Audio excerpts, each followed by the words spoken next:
and welcome to my YouTube channel. In this episode, I will do a demonstration on making a good brush strokes and the exercise that you can use to get better in your brush strokes. One thing to know that the way you apply the paint in your brush will have a lot to do with making a good brush stroke. So one of the ways to apply paint is infinity sign or number 8. You rotate and you flip your brush from one side to another. And what that does is that now you have a paint on all 4 sides of your brush. And when you run out of one side, you may flip to another and continue paint. So a good brush stroke starts with the way you hold the brush.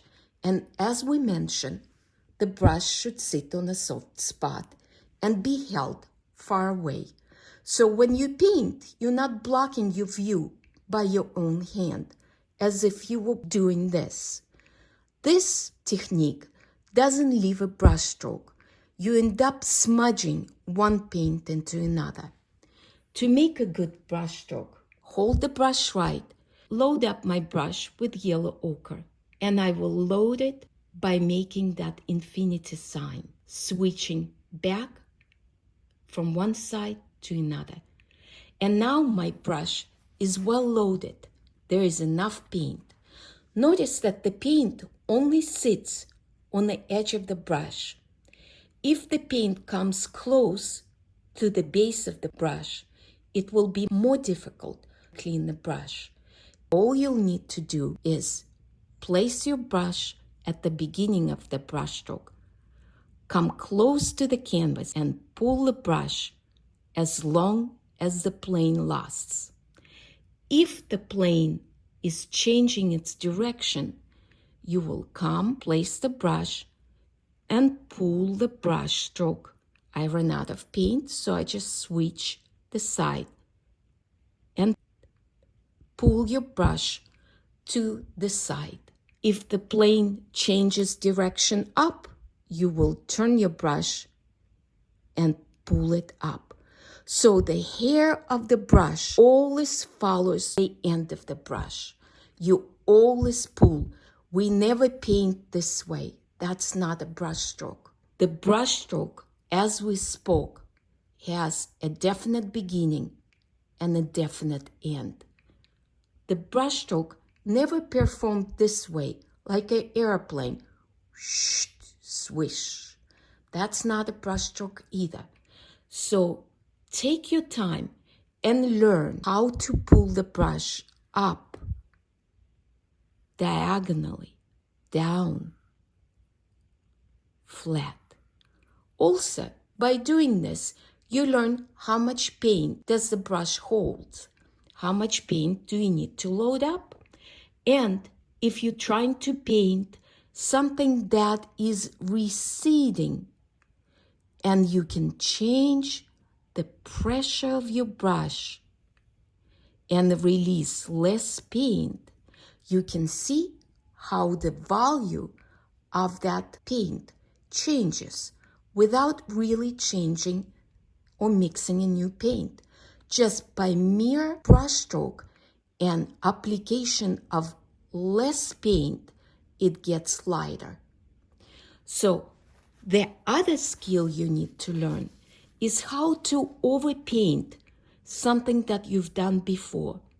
Because so many times I hear, oh, my painting is too wet, I can't paint any longer. But in fact, all it acknowledges is a limitation. You should be able to continue painting as long as you want, because you should learn to manipulate the paint and make the paint do what you want.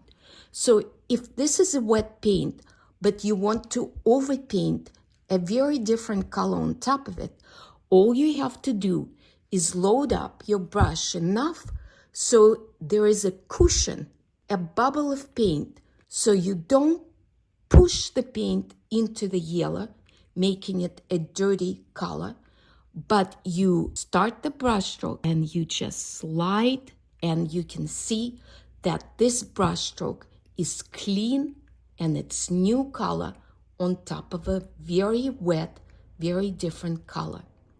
Now, let's say that you really want a little bit of mixing in, so you can release the pressure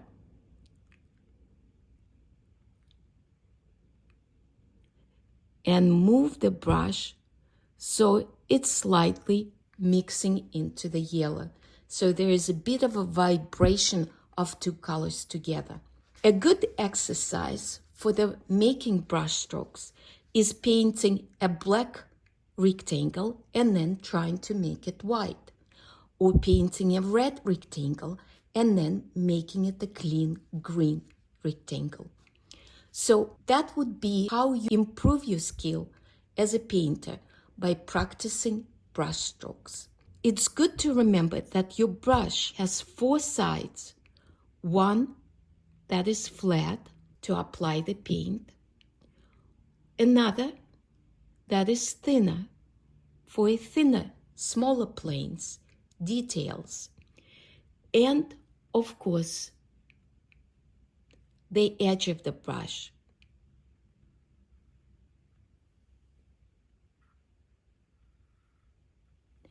And with the edge, we often use it to move the paint from one place to another as a scraper. So instead of making the brush parallel to your canvas, you come at 45 degrees and you are able to use your point of your brush to place the paint and change its location. I hope that was helpful. And if you like this video, please subscribe and share with others. Thank you so much.